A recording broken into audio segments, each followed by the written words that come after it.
welcome back to Dorico for Media Composers with me, composer and orchestrator Adam Kempshall.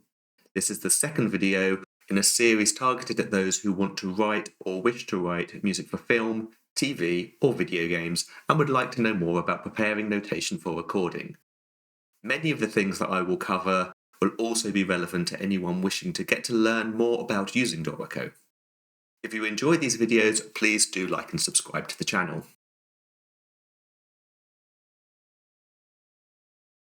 And today we are going to look at a number of smaller things that are essential to media music scores.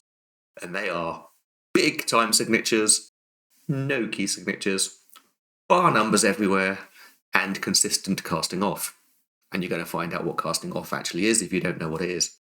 Again, a lot of this will end up in your template, but I want you to know why you are doing these things, not just magic them out of nowhere. So that's enough of my face. Let's go look at Dorico. We are going to return to our large orchestral project today, and I will point out where you may want to use different settings for a smaller project. So after opening our project from the last episode, the first thing we're going to do is to look at getting those massive time signatures that we see in film scores.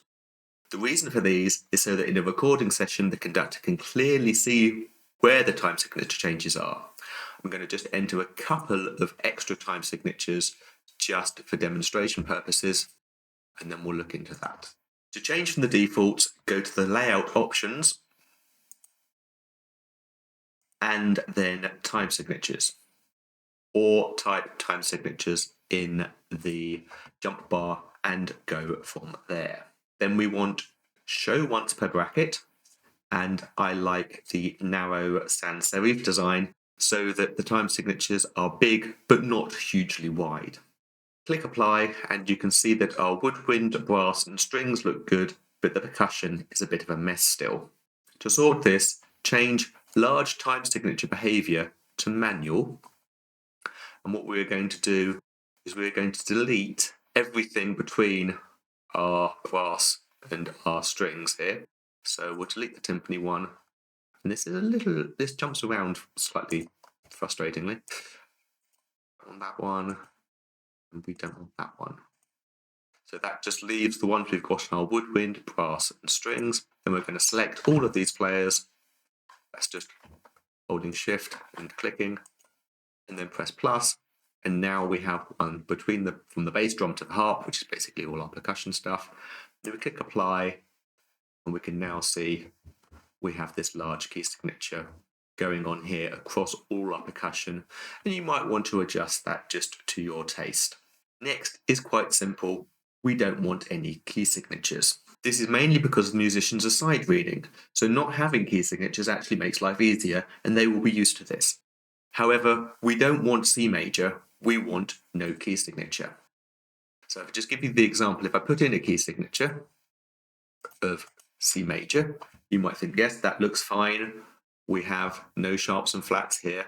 But if we then add and have a look at our trumpet part, which is in B flat, you will see they are transposed, and so they have a key signature.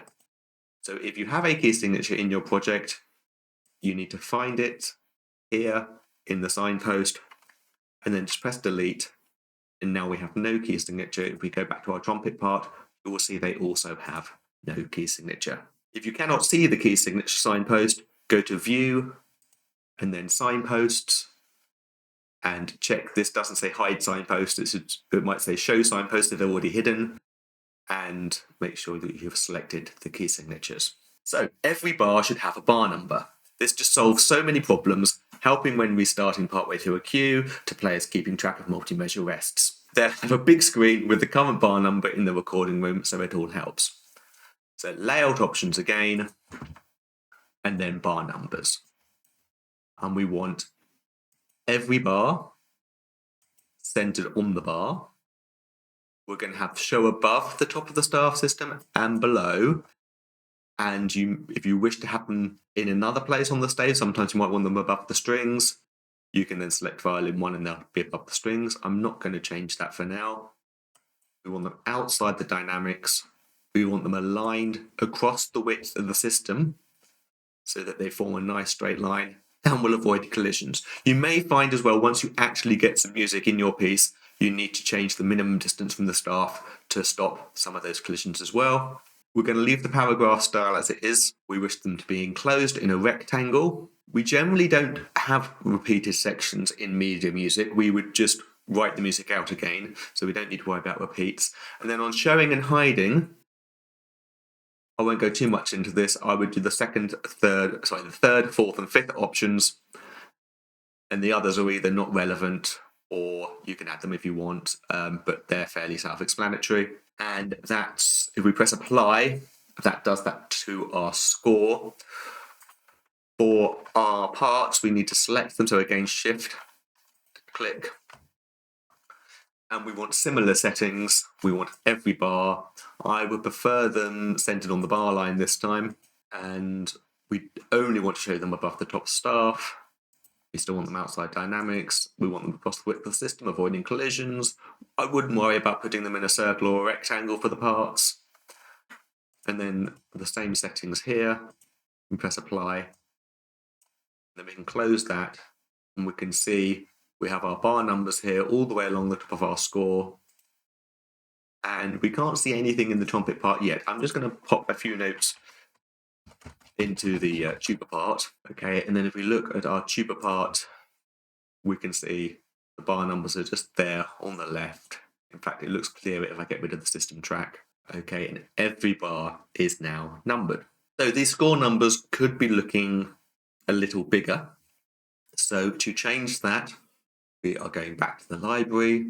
We can go to paragraph styles and bar numbers score. We can increase the size and make them bold. And there we go. They're nice and big and clear. Finally, we get to casting off. This is just the way of saying how many bars we want in a system. For media scores, consistency is king, so 4 bars per page is fairly standard. You can up this to 6 if the music has a lot of long held notes. So back to layout options, staves and systems, casting off. We just want a fixed number of bars per system. We're going to go with 4. On smaller projects, you may want to have a fixed number of systems per frame, particularly if you only have a few instruments and you can fit 2 systems on one page. Click apply, and suddenly all our bars are massive. This may look silly with just a few notes, but once we get something written in there, then this will be fine. Don't worry too much about casting off for the instrumental parts. You'll likely be adjusting system rates manually if needed. That's it for today. In the next episode, I will look at setting up and using helpful tokens, as well as adjusting some of these tiny fonts here to be a bit bigger and clearer. Drop any questions in the comments. Thank you for watching, and please do like and subscribe for more.